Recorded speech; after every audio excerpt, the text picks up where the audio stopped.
Welcome back to Your Average Witch, where every other Tuesday we talk about witch life, witch stories, and sometimes a little witchcraft. This week I'm talking with Matthew Venus of Spiritus Arcanum, an online and brick-and-mortar shop on the outskirts of Salem, Massachusetts. We talked a long time, in fact, so I split this interview into two parts. This is the first half, and the second half will be published next week. This week we talked about animism, what makes a witch, and the patriarchy. Now let's get to the stories. Matthew, hello. Welcome to the show. Hello. Thanks so much for having me. Thanks for being here. Can you please let everybody know who you are and what you do and where they can find you? Certainly. Well, my name is Matthew Venus. He, him pronouns. I am an animist. Probably the heart of all of my practice is it revolves around an animist perspective of the world. I'm also a folk magician, an artist, and a witch. I also am a Tata Ndenge in a tradition of Kimbanda de Angola, which is an Afro-Brazilian tradition, as well as an Alborisha in Lukumi, which is an Afro-Cuban tradition. So those also inform my practice and the work that I do in this world. I'm the owner of an online and in-person brick-and-mortar shop called Spiritus Arcanum, which, amongst other things, specializes in handcrafted incenses and oils made to traditional recipes with natural botanicals. I'm also co-founder of the Salem Witchcraft and Folklore Festival here in Salem, Massachusetts, as well as it's an online and in-person event. And you can find me at spiritusarcanum.com. That's spelled spiritusarcanum.com. I'm also on the Instagram as spiritus_arcanum. So that's me in a very small little nutshell. The shop is actually how I found you a long time ago. I think I've been following you since longer than I've had the podcast because I sell jewelry and I was like, maybe he'll notice me on my other account. Okay. Yeah. I'll have to give it a look for sure. Yeah. And then I got, I don't remember exactly who it was that said, hey, you should interview this person, but then I got a direct referral, so now here we are. Well, excellent. Well, thanks for having me. I'd love to talk magic for sure. Yay! I've had the shop. I've been doing this Spiritus Arcanum as Spiritus Arcanum. I've been making and selling like incenses and oils and things like that for many, many years. But Spiritus Arcanum officially was launched in 2012, and it really started off as just kind of a side thing that I was doing on Etsy, and grew into having a website and doing vending events regularly. And then in 2019, I took the kind of went where the spirits were leading me, essentially, and left my day job and began doing this full time, and haven't looked back. It keeps me very busy. But, that's so neat. I love hearing stories about that stuff. How people start. It is really. I really do feel like I was pushed in this direction more and more, and became increasingly dissatisfied I was working in retail management previously, and had done that for many years. But I really do feel like I was very much pushed by the spirits that I work with to do this as a full-time vocation. And a lot of the experience I had in retail management does bleed over into the business end of this, right? But I have been very much a practitioner and student of magic since the age of 12, even. So for quite a while at this point. Nice. So it is interesting to have it become one's, vocation, the work that we do in this world. And that extends to, we have a retail shop, yes, but I also do a lot of teaching and crafting and making of magical objects and magical artwork and things like that as well. So in your intro, you said that you were a witch. Can you tell everybody what that means when you say that? Oh, sure. And of course, this is, what it means when I say it, right? And that's the difference between when you say it or anyone else says it, right? I think the witch has different guises depending upon who is speaking the name and taking it on. But I do think ultimately I view the word witch to be kind of a mantle that someone takes on and adopts or claims, or in some cases has placed upon them. Like historically, when we think about witches, it existed predominantly in initially as an accusation in a lot of ways, particularly when we think about that specific word witch, witch, as it developed throughout the medieval into the early modern period and such. So I believe that it is something that one can adopt or have placed upon them, kind of thrust upon them in certain ways, and sometimes based on life situations. But ultimately, I view the witch, or the concept of witch, really as almost like a spirit that is imbued by and informed by all of the things that have been placed upon it throughout history. And it is a spirit which can inhabit us, and we can choose to bring that spirit into us as a form of initiation and transformation, empowerment, augmentation, if you will. And also it is a spirit that we in turn inhabit. We become a part of the legacy of the expression of, we become avatars of witch and witchcraft in the ways in which that is expressed through us and our works and our actions and our impact upon the world around us. For me, there are certain things that I tend to consider to be particular hallmarks of the witch and witchcraft that I feel are largely informed by a lot of historical understandings of the witch. But again, this is my own perspectives. And I think that witch historically, and a lot of the magical figures and other types of even supernatural creatures that have oftentimes been seen as kind of corollaries in the definition of witch, or that have been kind of retroactively translated to mean witch. So, for instance, figures like Medea or the Witch of Endor from the Bible, they were not called witches in their native tongue, but some of the identifiers that I consider to be indicative of witchcraft or witchery are first and foremost spirit work, contracting with, engaging with, pacting with, interacting with, and learning from and enacting your magic in this world in a lot of ways, predominantly through your relationship to and with spirits and the intercession of spirits.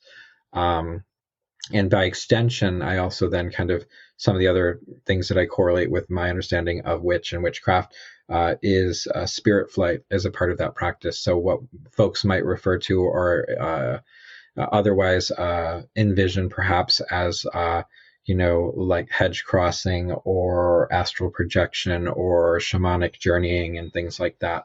But essentially the ability for one to send part of their consciousness or spirit out of their body and go forth into the other world or other parts of this world, but to disconnect a bit of one part of oneself and to go forth into other realms. And then beyond that, I think that also kind of touches into areas such as like shape-shifting, changing one's spirit form to take on different guises, whether this is a form of glamoury or this is going forth in spirit form and taking on animal form, things like that. And we could also extend this more into things. I think that part of the witch historically and a part of witchery for me is the bewitching of things. And that is transforming what might be seen as ordinary, quote unquote, ordinary material objects and such, and awakening the spirit of those things, but awakening the magic within those things and turning them towards magical ends, wherein, a cauldron is much more than a cauldron, a broom is much more than a broom, that herb that grows on the corner of the street is much more than just a plant, that is growing there.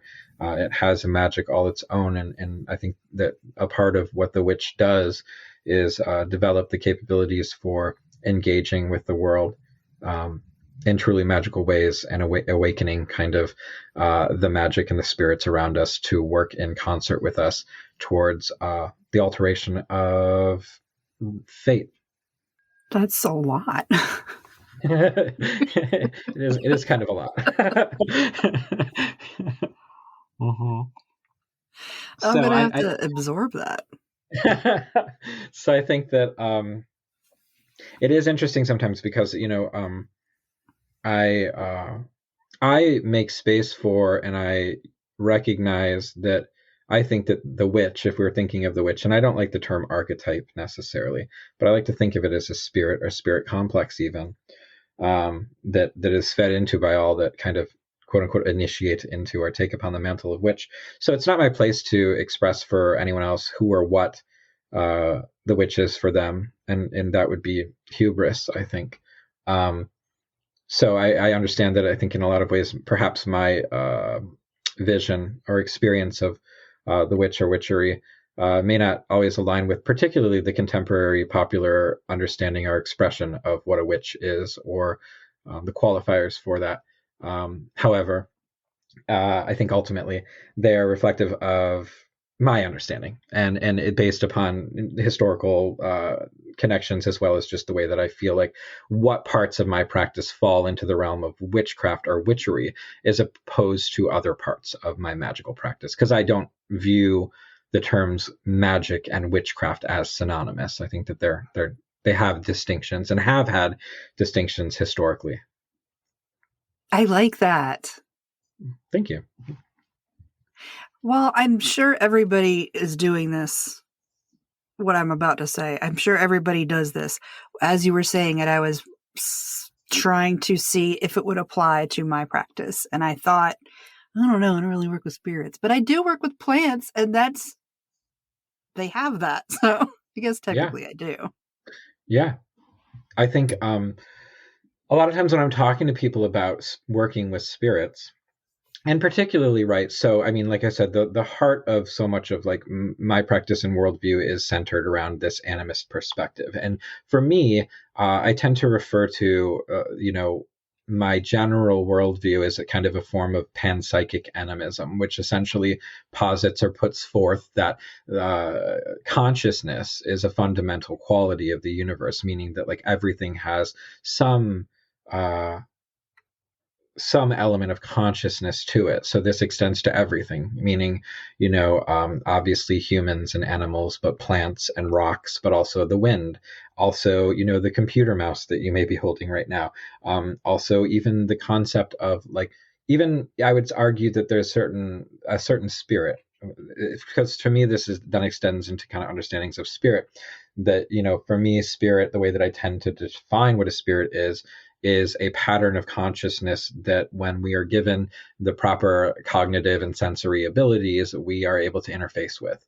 And so what those cognitive and sensory abilities are going to be vast and varied depending upon the individual. Witches, I believe, have the capability to engage with consciousness or spirits in a more unique and developed way, because either I think some folks maybe were born with that aptitude, or more commonly, individuals have worked to develop the skill set to engage with spirits, whether it be through developing one's psychic abilities or intuition or mediumistic abilities or divination and things like that as well, or spirit flight abilities. In the other world, I think it is entirely possible to speak very freely with the spirit of a stone, or with the spirit of the Mona Lisa, not the individual that it was painted, but the actual artwork and all of the complex and expectations that have built up around that thing. Because I think that there are ties and tendrils that extend to things having a consciousness, i.e., a form of spirit that, in the right circumstances, we can engage with those spirits of things. Hopefully that makes sense. I don't know, but in this sense, where I do think that like, if everything has some semblance of consciousness, then we can engage with it as a personified spirit when given the correct like kind of tools and abilities to do so, if that makes sense. It does. I have 2 thoughts. Yeah. Please let me say them before you interact with them, because I will forget what I'm saying. Mm-hmm. Absolutely. Okay, so number 1, I think a problem that I personally have with animism, though I feel like I am an animist, is that I was raised Christian and like dominion over blah, blah, blah. Mm-hmm. And so we are sort of trained not to think of things like that. Other things don't have souls or consciousness, as they're just things. And then also, Um, when you were talking about how things have spirit, I thought of golems and how if they're supposed to come to be because we imbue them with spirit, would it already have its own? And do we like sort of kick it out? This is just a weird, whoa, what is this thought? This is one of the tangents that I go on. That's actually a really fascinating. I love that. I love that. And it's something that is a big question, particularly in some of the work that I do. So, I have I'm not sure when this recording or podcast is going to go. I have a forthcoming book that's coming out in October, and it's called "Ensouling the Effigy: The Witch's Art of Inspirited Objects." And so it is approaching things like creating spirit vessels, fetish objects, what I tend to refer to, as effigies, but any type of humanoid forms that are intended to act as spirit vessels or living statues, if you will. Or this also then, touches over into the realm of puppetry and puppet magic as well. And I think that there. So I want to talk to your second point first. Um, and that would be if there is something, let's say clay, right? Because if we're talking using a golem as an example, we're talking about clay. Does the clay already have a spirit? And if we're putting a spirit into it, are we somehow kicking out or grafting over the spirit that is existing in the clay itself? That's kind of what you're saying, yeah? Yes. Yeah, I love that, and I love that question. And I think that don't think there's an easy answer to it. I think there are approaches towards it, right? Because when you think about a contemporary witchcraft model, energy centric model, right? Which I would say I think the vast majority of most like neo pagans and witches that I tend to meet tend to speak in terms of energy. So I got this thing, it's going to be a new ritual tool. So what I'm going to do is do a cleansing on it, which, let's be real, a cleansing in that case is actually meant to be an exorcism in the sense that you're meant to be expelling things from it. So that then you can imbue it with your energy or the energy that you're calling upon to dedicate this tool. And so in that sense, if we're looking at that from an animist perspective, you are kicking out a spirit, or at least part of spirit, and you are now imbuing it. We could almost say that we are possessing it with a new spirit, right? That we're placing a new spirit or expression of spirit within it. And I would argue that in some cases we are expelling things. I don't know that you can fully, truly expel the entire nature of the material that you're working with, though. Clay is always going to have some spirits of clay.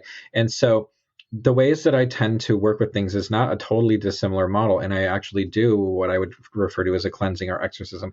And it is essentially to expel any elements of that thing, any spirits or any, inclinations of that thing that may not be well suited towards the purpose that it's becoming dedicated to. But this is where it gets really weird. I'm ready. I don't really believe that, like, when we're talking about the spirit of clay, that it's just literally one spirit. I think there's a complex of spirits within them. I think the same is true of us. Also, just to say that, there are many different models of witchcraft that talk about a three-soul model. And I think that at minimum, the witch in particular has at least three disparate parts of self that could be referred to as spirits. So in truth, as much as we want to walk around thinking that we are, self, I am Matthew Venus, this singular entity, in truth, at the very least, I'm like three raccoons in a trench coat walking around in a skin suit, right? And so if we talk about, like, I don't know if you're familiar with like some of the three model, but oftentimes it's referred to as perhaps your higher self or holy guardian angel. I tend to refer to this part of self as the grand genius, that part of us which is kind of more eternal and is oftentimes more allied to or associated with the celestial or the supernal heavenly realms. And then the middle self, oftentimes referred to, right, sometimes tied to concepts of ego and in the most self expression of ourselves, that part that is really kind of that does the work that we are about in this world. Oftentimes, I refer to this aspect of self usually is crafter or the crafter. And then the quote unquote lower self, which sometimes is referred to as a lot of times I tend to refer to in my practice, and other witchcraft practices tend to use the same phraseology as the fetch self, which is usually tied very much to what we might consider our more animal nature, but also our survival, our more immediate needs. The fight or flight or fuck part of Monkey ourselves in a brain? lot of ways. What's that? Monkey brain? Yeah, we might call that the monkey brain. But the fetch is also can be an incredibly powerful ally. Sometimes people will tie that to the quote unquote shadow part of self, if they're working maybe from Jungian or Jungian inspired models and things like that. But it is oftentimes also for those of us that tend to engage in spirit flight from a witching perspective, or sometimes what I refer to as transvection. It is oftentimes believed, at least from my perspective, that the part of self that we send out in spirit flight is actually the fetch self that goes out. And it's that part of us that oftentimes leaves and goes forth and does things whilst we're dreaming as well. So there's that, right? So even, and I would also argue that that's just a soul model. There are many other aspects of self. I mean, we could, if we really wanted to get animist about it, we could talk about all of the ecosystems that exist just on your own body, like your gut flora. We're going into one of my big fears. Oh yeah, and the microbes. But if all of those Yes. are an expression of spirit, we are in and of ourselves a universe or world unto ourselves. So it's interesting when you start considering spirit and the idea of spirits on a macrocosmic level or a microcosmic level, right? Yes. When you zoom out or zoom in. And so for these reasons, I sometimes believe that, when we talk about clay, we could talk about the overarching spirit of all clay that exists, or we could talk about the spirit of that clay deposit that's in your backyard, or we could talk about the spirit of the clay that exists in the lump of clay that you're holding in your hand, and how that might be altered through witchery. And I do think that to engage in witchery and magic is to alter the fabric of things. Oftentimes, I think it's best if we do so with elements of consent, but also, there's sometimes where things need to be exercised. Currently it's summer. I have flies buzzing around my house, and it's quite annoying because it's that time of year. So am I not going to kill those flies? I am. This is my domain, and they're a problem for me. So to me, I am exercising that I'm not just going to do that. Like, nature has its own way of doing things. Nature is beautiful, and there is much creation in nature, but there's also much destruction and violence in nature as well. And I think to be truly animist, it's not just about thinking of ourselves living a cottage core life, like Miss Possum living in a tree with her children in her gingham apron, as cute as that is. But nature is beautiful and terrible in equal measure. And that is a part of understanding an animist approach, I think, and I think that that's a part of witchery as well. Sorry, I hopefully I'm not going off in too many different directions here. So in some cases, when we're working with crafting a spirit vessel, a spirit object, a magical tool, amulet, talisman, what have you, fetish, there are some elements oftentimes of exercising those things that are not in alignment with the work. I tend to really prefer, I will do that when necessary, but oftentimes I prefer to really try to bring all of the disparate elements into alignment. So one of the things that I talk about in this book is certain approaches towards actually giving. Let's say that you craft a fetish object and it is disparate materia, right? So it's like you have plant materia, animal materia, dirts from different places, stones from different places. And let's say that we're placing these all within a shell or a horn or something as the vessel. So we have all of these disparate ties to spirit, right? We have all of this different, we might refer to it as medicine, we might refer to it as energy, if you will. We might refer to it as spirit signatures or nature or power or magical power, literally, right? That like all of these elements, a piece of a plant brings some of the spirit of that plant and brings some of the medicine and some of the power and some of the magic of that plant. For me, from an animist perspective, ideally in this process, we're doing forms of conjuration where we're calling upon the spirits of those things. Essentially, I'm conjuring the spirit of this particular plant, and I'm trying to ally with it and ask it to assist me in the working that I'm doing. So in a lot of contemporary witchcraft, I think it's an unfortunate thing that oftentimes what people look at are recipes for doing spells, and oftentimes things like herbs and stones and the like are oftentimes treated as little more than an ingredient in a recipe, that if you get this magical recipe right, then it's going to change your world. And I prefer to approach things more about understanding the nature of that plant and why it is magical, as much as possible. Sometimes it's just the folklore, but oftentimes the folklore is informed by real active properties. For instance, to stop gossip, slippery elm is oftentimes utilized, and so is clove. And medicinally, part of their actions, slippery elm soothes a sore throat, and clove numbs the mouth. So now that we know that, we have a better understanding of the actions that these plants provide in the medicine or magic that they provide in the ways that they work. So having a better understanding is to better understand their spirit by understanding their nature, and to call upon those virtues to assist us in the work that we're doing, because clove can also be used for money magic and other things as well. So what part of clove, what aspects of clove are we trying to call forth to assist us in the working that we're doing?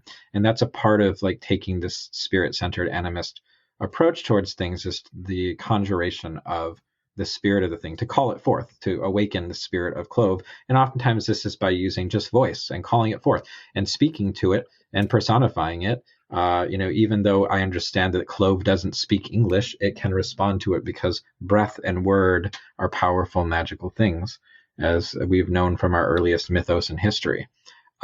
And so bringing it into alignment with the working that we're doing, asking for its assistance. And I have found that the plant world, the green world, is incredibly generous with human beings, and very often willing to help us, right? Whether it be through nourishment or medicine or magic. And it's oftentimes awe-inspiring how I feel, how generous I feel the spirits of the greenwood or the plant kingdom are. So if you're beginning spirit work, that's a really good way to do it. You know what I mean? Is just start awakening to the idea that you can talk to the plant that you're working with magically and ask it for its help. You can better understand it by examining how it grows, or learning about its phytochemistry and learning about its folklore and all of these things. And now you know that plant better. It becomes like a friend that you can call upon, and that you know more about its nature. Than just treating it as though it's something that you read in a book on magic that should be thrown into a bag or used to dress a candle because it's going to do something for you. It might. A dog's going to be a dog no matter what, right? But how much better is a dog going to be if it's one that you've befriended and trained and truly know and have given food to, and it becomes a reciprocal relationship. So there's an element sometimes of working with all the disparate materia, bringing it together, and then trying to get it to work kind of in concert together in this new form. So it's almost like you're creating a bit of a chimera or a Frankenstein's monster, if you will, or essentially a gestalt, if you will, when all of these things kind of come together to form a new whole. And so those disparate parts still kind of exist, but now they're working in concert, and they have created basically a new spirit. Now, a little bit more to your question. Is it truly a new spirit or not? Sometimes when I'm crafting such things, it often feels as though my hands are being guided. And I'm like, did I create a new spirit, or did I create a vessel which is in alignment with a spirit that was already out there, willing to be born into and take on the role of this work that I'm going to employ it for and build a relationship with it? I think that it can work both ways. Sometimes you can very intentionally create a spirit vessel that is meant to be in resonance with a particular spirit or deity and things like that. And in other cases, people put together these little spell bottles and they're putting all these ingredients and things together. What if you treated that as though you're crafting a spirit to do this work for you? What if you did lean into the anthropomorphism of it, lean into the animism of it, and speak to that thing and ask it to perform for you, as opposed to making a spell bottle that you saw on TikTok and then you put it on your desk and it just kind of sits there like a lump and you're poking it with a stick hoping it'll do magical things for you. as opposed to actively engaging with it. I would like to see more of that in the world, and that's why I've written the book that I have written, and I'm hoping that it maybe at least inspires or encourages people. I don't expect it to be the final word. If anything, I hope it starts more of a conversation in the broader magical community. This is exciting for me because I kind of feel like that's what I do. Yeah, I think a lot of people say, do, but hey, can you help me out with this particular thing as I put you into whatever? So neat. Absolutely. I think that a lot of people actually have these leanings and inclinations, but it's not conversations that I see happening all that often. I do think so I think there's space for that.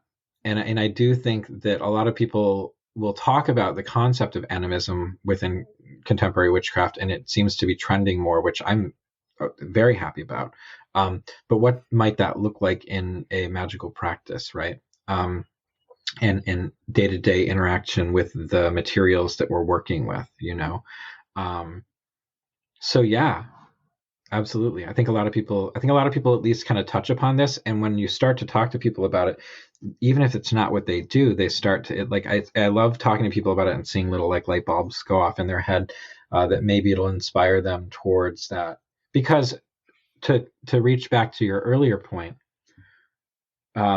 we exist in an overculture that has taught people that the world is a resource to be exploited and utilized. And we exist in very much the fallout from that approach towards our world, which is essentially peak capitalism, where we're looking at climate collapse. We're looking at, microplastics being in our blood. We're looking at the oceans and the coral of the world dying in a lot of ways, or negative impacts based on human behaviors that have taught us that nature and the natural world and the spirits around us are something to be conquered, as opposed to something that we can figure out how to live in concert with and to live in reciprocity with. And unfortunately, we're so far into it. It's hard. It's very hard. But I think that, it behooves us as a species to lean more into, I think, what a lot of children know from a very early age. And I think what some of the earliest humans really knew and lived in their daily life. And that's kind of an animist heart. And it's hard. It's hard in our daily lives. The world is set up in a certain way, but I do think that it is relearning something that I think a lot of us lost along the way, in the face of more hard polytheistic and particularly monotheistic cultures took hold. But particularly, right, from this more Christianized tend to view our viewpoint where the earth is a resource to be exploited at our pleasure and leisure, right? And that's something that I think a lot of folks maybe need to unlearn.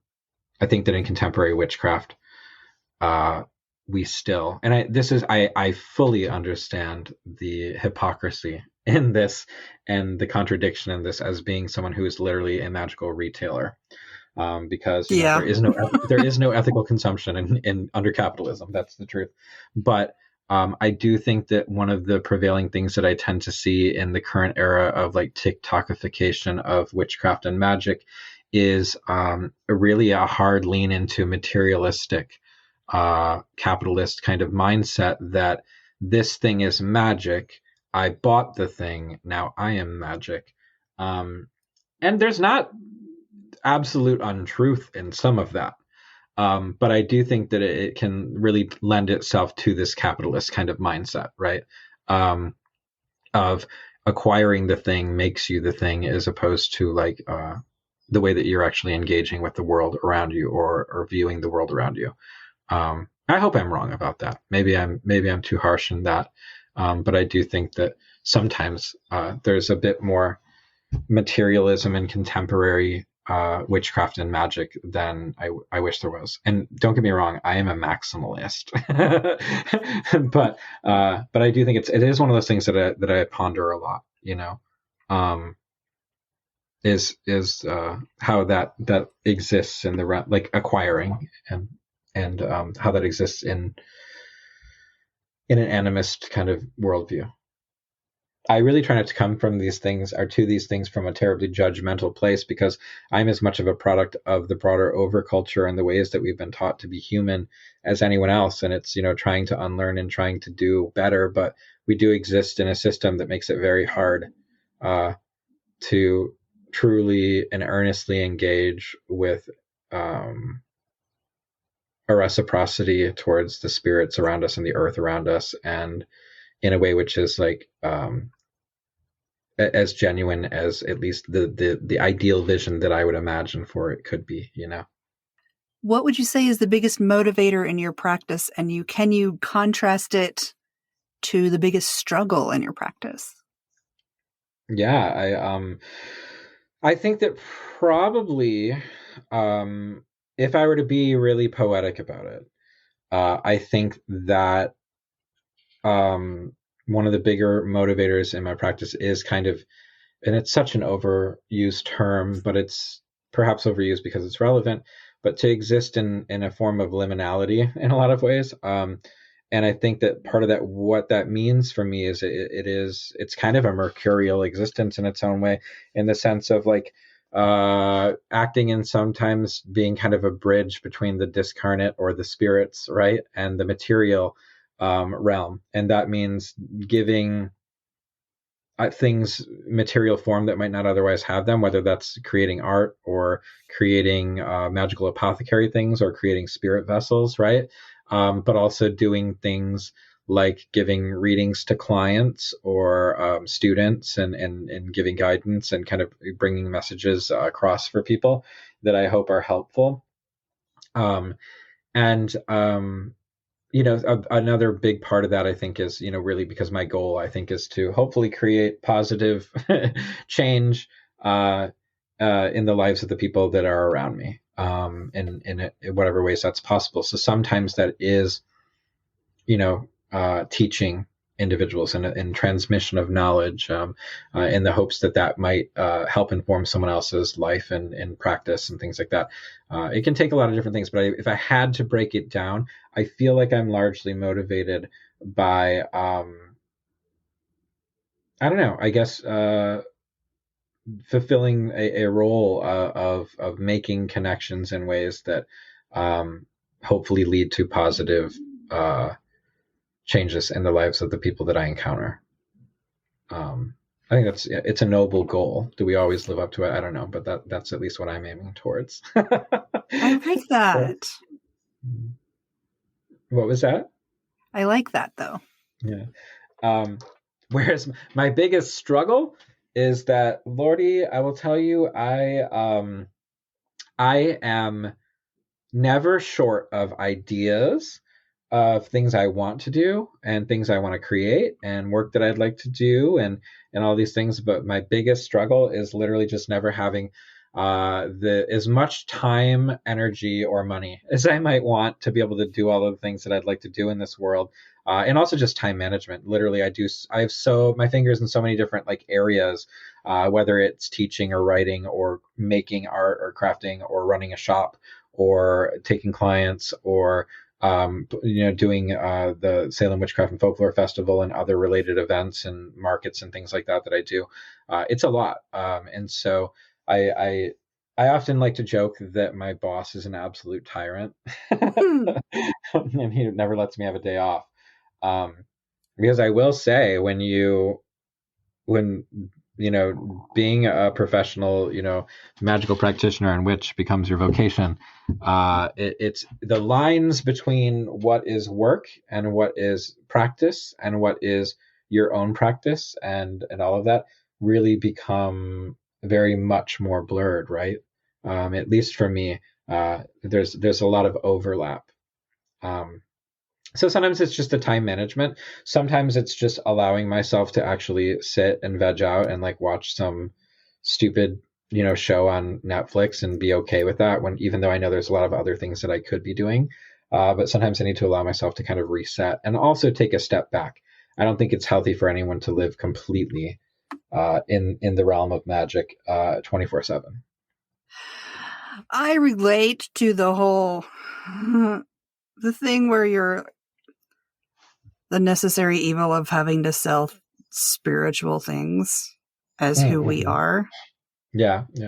And capitalism and the state of our everything's stupid right now. I relate. Yeah, it's hard. It's interesting because I think that, but hopefully if you have got the internal struggle about it, then at least, you're not just fully leaning into being an absolute, that you have some scruples about you. You're not unscrupulous about what you're doing. And generally, the things that I provide and sell, I stand behind, right? But we do just exist. I mean, generally, I would say I do stand behind the things that we put out there and sell. And, I even, it's interesting building a magical shop is like, there are books and certain things that I carry that I'm like, I don't particularly like this. It's not particularly for me, but it's like, yeah, but when you have a shop, you need to realize that not everything needs to be specifically just for you. You want to be able to cater to other people and what their needs are and what they're looking for in their practice. So that's an interesting thing, I relate hard to that because I make jewelry, but I do not wear jewelry.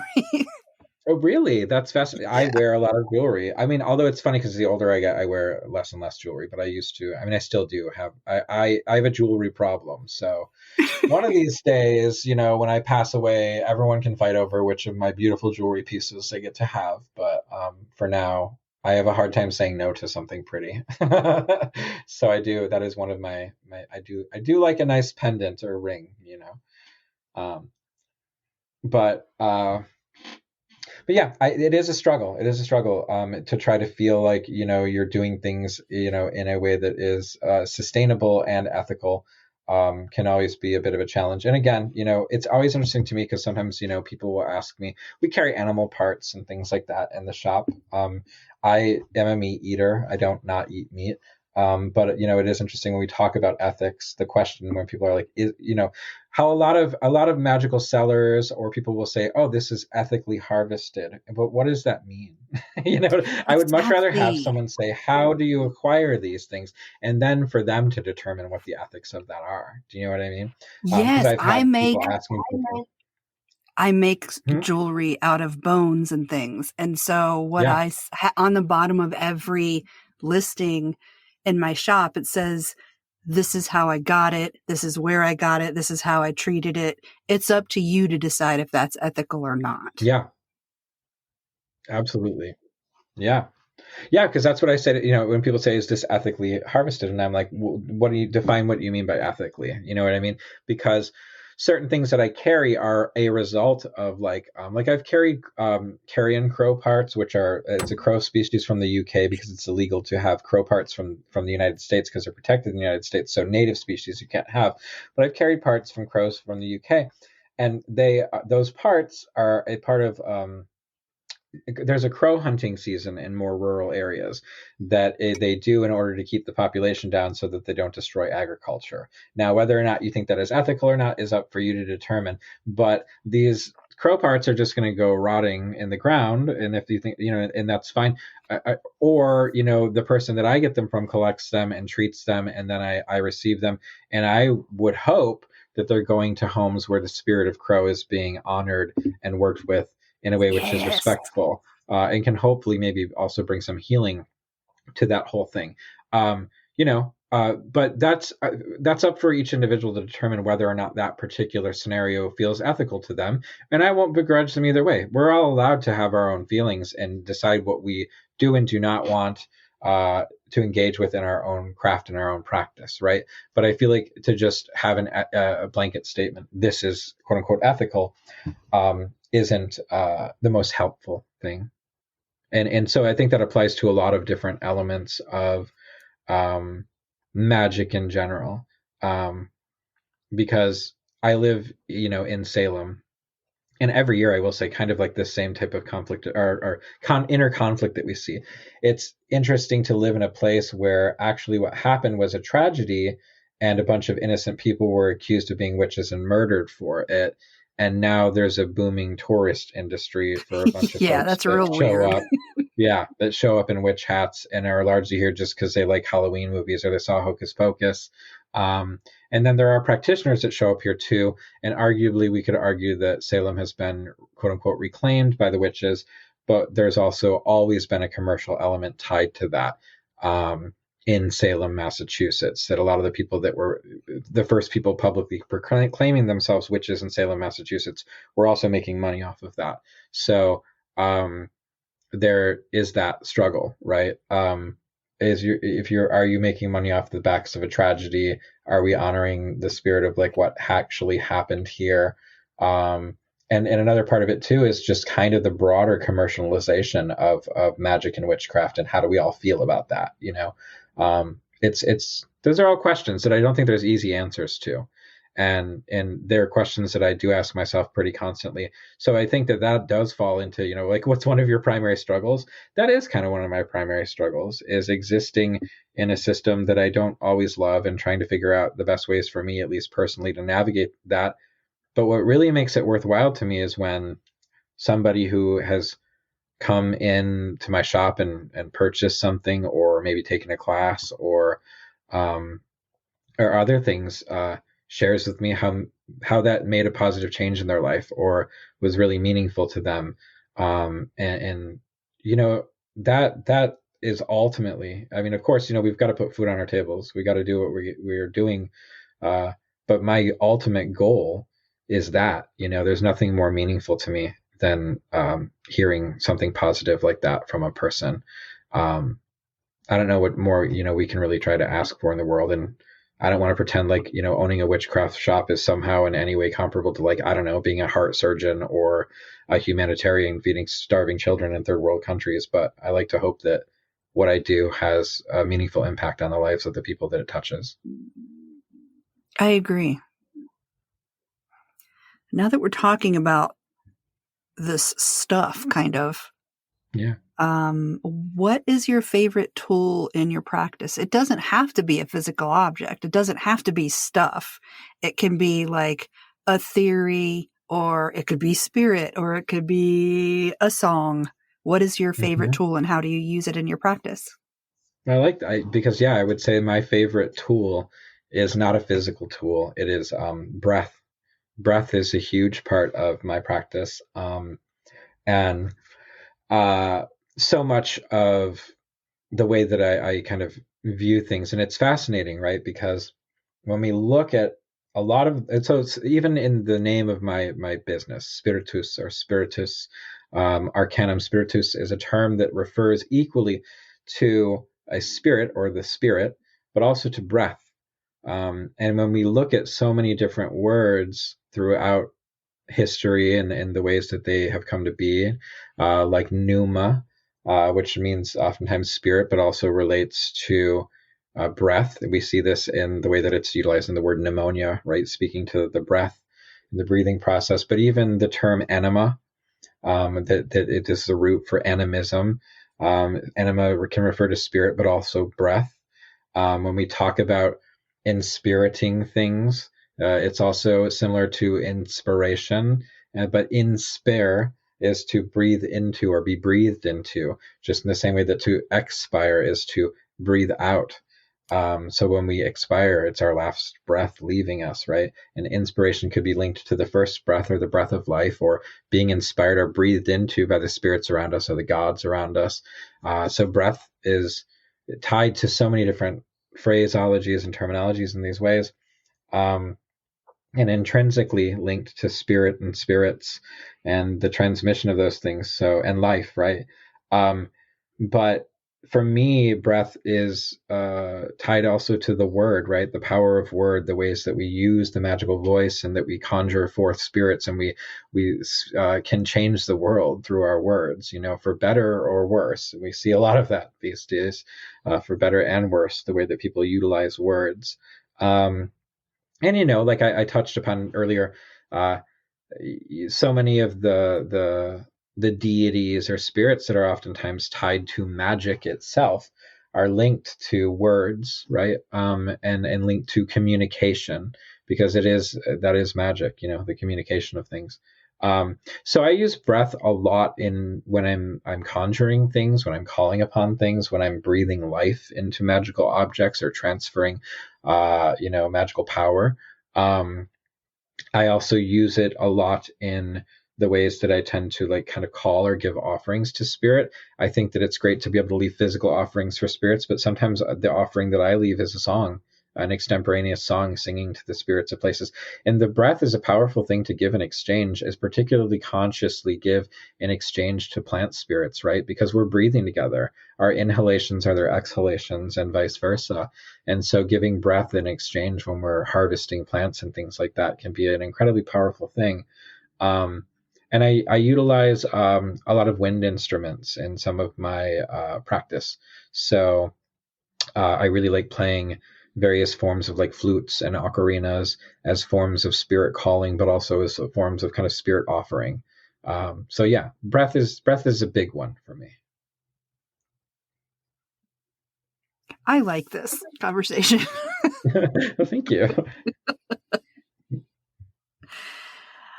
What do you wish was discussed more in the witch community or magical community? Well, that's a really good question, and I think we've touched on some of it today, right? So, like, I I do think, imagine. yeah, I think some of it is I really do think that I wish that people would perhaps at least for fun, for funsies, as a fun thought experiment, perhaps try adopting a bit more of an animist worldview and a better understanding of the looking at the world through an animist eye, because I think that when we look at the world through animism, it becomes oftentimes about relationship and reciprocity to the things around us, including, the people, plants, and all things. And this doesn't mean that we're all love, light, hunky dory with everything. As I said, great beauty and great terror exist in equal measure in nature, but understanding our own kind of personal spiritual ecosystem that we exist within, I think can be an incredibly powerful thing, both magically, but also in the ways in which we just as human beings begin to engage with the world. So that's a big one for me, I think. It would be really cool to see more of those discussions. And I do see more of those discussions happening, talking about people working with spirits, talking about animism and those approaches. And I do see that becoming more of a thing. And it's interesting because I see some old guard folks or cantankerous witches rolling their eyes that, this is the new trendy word. And, fuck it. If there's going to be a word to trend or a concept to trend, it should absolutely be animism, and we should all be pushing for that from my perspective. In so many ways, when we think about animist ideas about the world or approaches towards the world, it's oftentimes referred to, for better or worse, as the world's first quote unquote religion. And I do think that a return to that mentality does charge us as human beings to act more in relationship with and reciprocity, and understanding ourselves to be in a broader ecosystem as opposed to at the top of some hierarchical anthropocentric chain, that actually we exist in concert with and in reliance of the natural world around us. And human beings seem to have forgotten that, and we're suffering a lot of ways because of that. So that's probably a big one. Another thing that I'll just throw out there that I think is worth talking about is the realm of like authority and eldership within magical practices and witchcraft. And there's like two far ends of that spectrum. And I think one end of that spectrum is I'm searching for a guru, I'm searching for a daddy kind of approach, where oftentimes people will elevate the voices of authors or teachers and things like that. And I would say disproportionately male teachers and authors, and I would say disproportionately gay or queer male authors and teachers. And I say this fully as a gay queer male author and teacher, that sometimes I think those voices are highlighted more and perhaps given a bit more status. Not in all places, thankfully, but I do think that's a thing that happens. But just in general, the deferring to authority in the realm of contemporary witchcraft, I think that we should respect where people are coming from, respect their journey, respect their experience.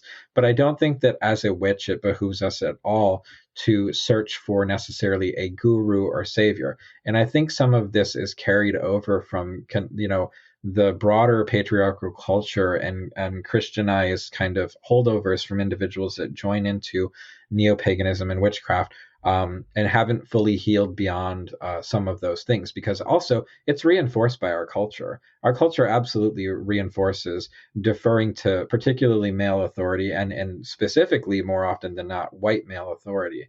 And I think that can be detrimental in some cases. If what you're looking for in witchcraft is for someone to give you all the answers and to be your savior, then you are not claiming your power or your sovereignty as a witch. And that's a problem. For me, I consider claiming your power and sovereignty as a witch to be fundamental, to be a part of being a witch and what that is to be a witch. But that's me, you do you.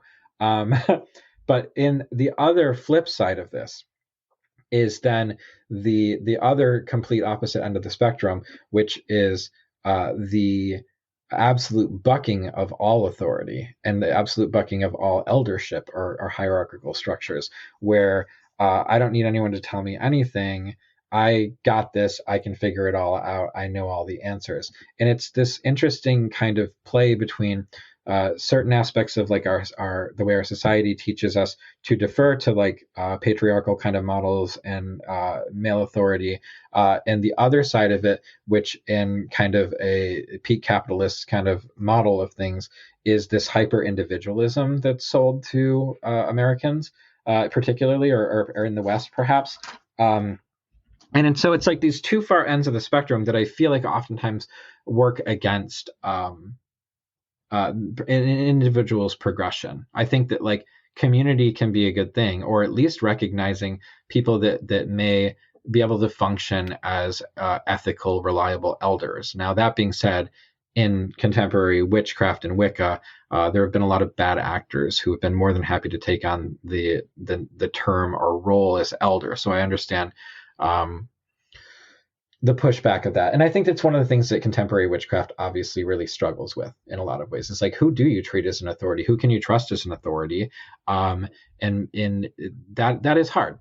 So I always encourage people, ultimately, to think for yourself, to question authority, to recognize that no person, no witch, no teacher, no author is an infallible being. Do not put them on pedestals, because they probably don't want that. And don't trust anyone that does want a pedestal. Those are the types of people you should avoid. I don't want to be put on your pedestal. I tell my students right out the gate, I'm not your guru, I'm not your magister, I'm not your high priest. I'm literally just someone who has been doing this for a while, and I want to share the things that I'm excited about in hopes that it will be exciting to you and helpful to you. Because I am not an infallible creature, and no one is. And I think that model of deferring to authority, or treating authors like they're rock stars, or treating elders and high priests as though they're somehow also meant to be infallible, as opposed to being someone who has earned a certain role and authority in the tradition that they're in, and also may be a fount of knowledge, so does deserve some level of respect for that, but not one where they're put in a position that is unrealistic for them, or one where you are allowing them to be put in a position where they could potentially be abusive, right? That's the struggle. And I guess I kind of wish that was discussed a little bit more in nuanced ways, because I think that the role of like a passing of information and eldership and things like that is somewhat dying out in contemporary witchcraft. And on some levels, given the previous model for that, I understand why, and I think it's not necessarily a bad thing. But I think that it's something that we should explore, and I don't really have answers for that, but I think it's a discussion that would be interesting to encourage more, particularly as someone who has experience firsthand with a lot of African traditional practices, religions like Kimbanda or Lukumi. We're talking about traditions there that have existed, for a very, very, very long time. And, we have elders in those traditions. There's a passing of information that oftentimes you don't learn unless you show up and learn from oral transmission from an elder, the ways of the practice. And it's oftentimes also, it's a community-based model in a lot of ways. And I feel like that is not something that we see in contemporary witchcraft. And I think that in some ways, it could benefit from that. Yeah. And having an elder in that tradition doesn't mean that you always have to agree with them. Do you know what I mean? Because again, we shouldn't be putting elders on these pedestals where they're meant to be infallible and you're supposed to love everything about them and also totally 100% under every circumstance kiss their ass. But on the other hand, I don't think we should just be so focused on a hyper individualist practice that we are actually cutting ourselves off at the feet and not allowing ourselves to the benefits of learning from people that have put in the work and have been a part of these practices for quite a while. This isn't exactly what you're talking about, but this conversation really reminds me of, one, the phrase, I think it's don't meet your heroes. And number two, Neil Gaiman and the Harry Potter franchise. Yeah. And all these people that we hold up and hope they're great, like Joss Whedon. Yeah. And it turns out they're kind of shit people. Yeah, I it's kind of for me, there's also this like no gods, no masters, like kind of kill your darlings. I don't like being told what to do, so I kind of fall on that part myself. Yeah, I don't do it. Well, the interesting thing too is like I don't do well with authority, and I'm not a joiner, so it's fascinating that I have to do that. Well, that's it for this half. Be sure to tune in next week when Matt and I talk about Salem Witch Fest, making allies of plant spirits, and we let you listen in as we collaborate on a spell for connecting with our ancestors. Thanks for listening to this episode of Your Average Witch. You can find us all around the internet on Instagram at Your Average Witch Podcast, Facebook.com/groups/Hivehouse, at www.youraveragewitch.com, and at your favorite podcast service. If you'd like to recommend someone for the podcast, like to be on it yourself, or if you'd like to advertise on the podcast, send an email to youraveragewitchpodcast@gmail.com. Thanks for listening, and I'll see you next Tuesday.